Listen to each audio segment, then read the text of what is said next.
Assalamualaikum warahmatullahi wabarakatuh. Salam kemanusiaan, salam Bagana. Sahabat Bagana dimanapun Anda berada, kita kembali jumpa di studio Bagana di Menara 165 bersama saya Nita Gustin Rahman. Apresiasi Huntara di Sumatera, pakar UGM tekankan aspek keselamatan. Suara Bagana Yogyakarta. Pakar kebencanaan yang juga guru besar Teknik Geologi dan Lingkungan Universitas Gadjah Mada UGM, Profesor Dwi Korita Karnawati mengapresiasi progres pembangunan hunian sementara atau Huntara bagi masyarakat terdampak banjir bandang dan tanah longsor di Aceh, Sumatera Utara, dan Sumatera Barat. Pembangunan Huntara dinilai sebagai langkah penting dalam fase rehabilitasi dan rekonstruksi pasca bencana untuk memastikan pengungsi dapat segera menempati hunian yang lebih layak. Namun demikian, Dwi Korita menegaskan bahwa capaian pembangunan fisik tersebut harus diiringi dengan perhatian serius terhadap aspek keselamatan dan keamanan, terutama di tengah masih tingginya potensi bencana susulan. Progres Huntara patut diapresiasi, tetapi yang jauh lebih penting adalah memastikan bahwa seluruh penduduk, pengungsi, serta para pekerja yang terlibat dalam tahap rehabilitasi dan rekonstruksi berada dalam kondisi aman dan mendapat suplai logistik yang memadai. Ujar Dwi Korita di Yogyakarta, Senin 5 Januari 2026.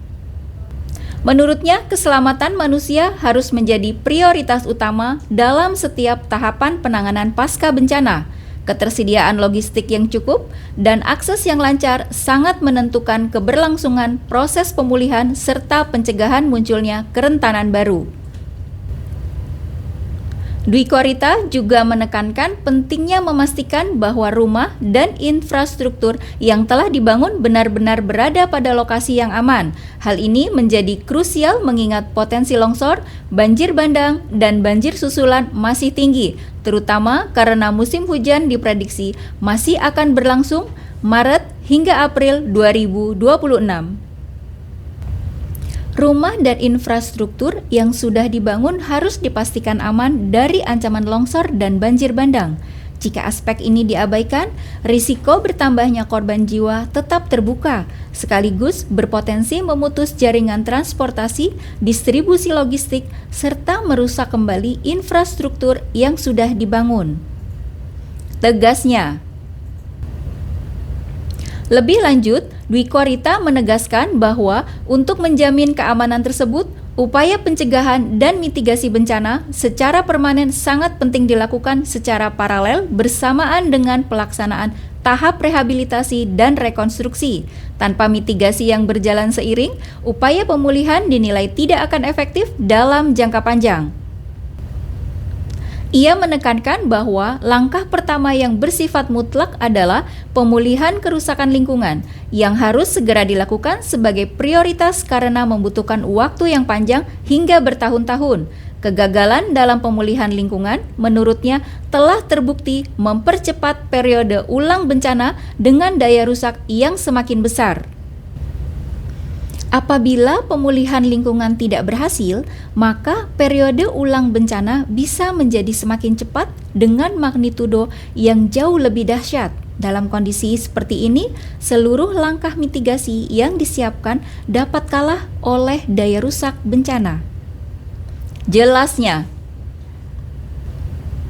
Selain itu, Dwi Korita menekankan pentingnya melakukan inspeksi menyeluruh di wilayah hulu sungai sebagai bagian dari upaya pencegahan banjir bandang.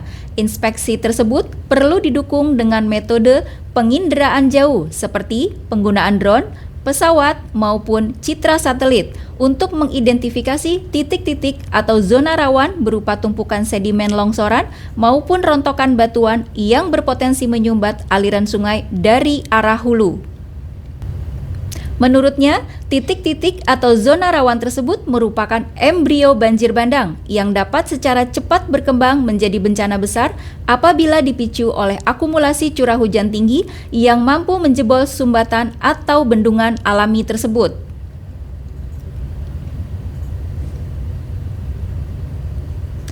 Tanpa pemantauan yang memadai di wilayah hulu, ancaman banjir bandang sering kali datang secara tiba-tiba dan sulit terdeteksi dari wilayah hilir.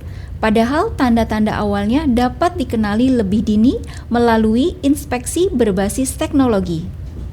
Jelas Dwi Korita. Dwi Korita juga menekankan perlunya pemetaan ulang zona-zona rentan, zona bahaya, dan zona risiko terhadap ancaman multi bencana geohidrometeorologi seperti longsor, banjir bandang, dan banjir maupun ancaman geologi seperti gempa bumi dan tsunami. Peta-peta tersebut dinilai sangat vital sebagai dasar penetapan tata ruang pasca bencana yang aman dan berkelanjutan.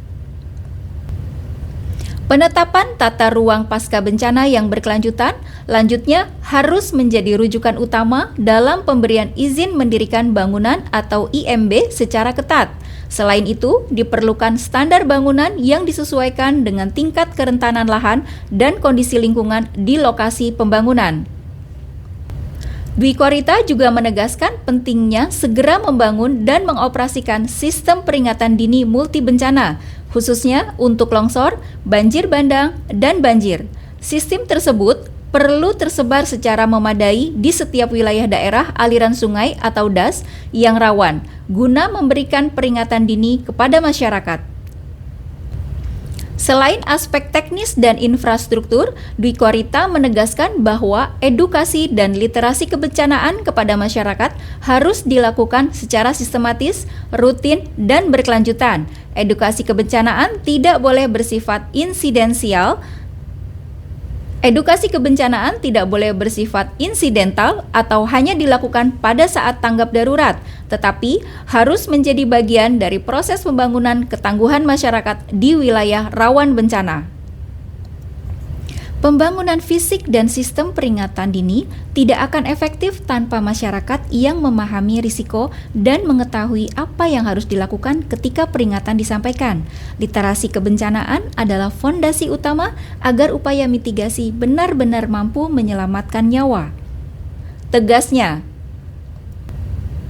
terkait hunian jangka panjang, Dwi Korita mengingatkan bahwa perhatian terhadap aspek keamanan tidak hanya berlaku untuk Huntara, tetapi juga harus menjadi pertimbangan utama dalam perencanaan dan pembangunan hunian tetap atau huntap. Hunian tetap harus dipastikan aman dari longsor, banjir bandang, dan banjir yang berpotensi menjadi kembali dengan periode ulang kurang lebih 20 tahun.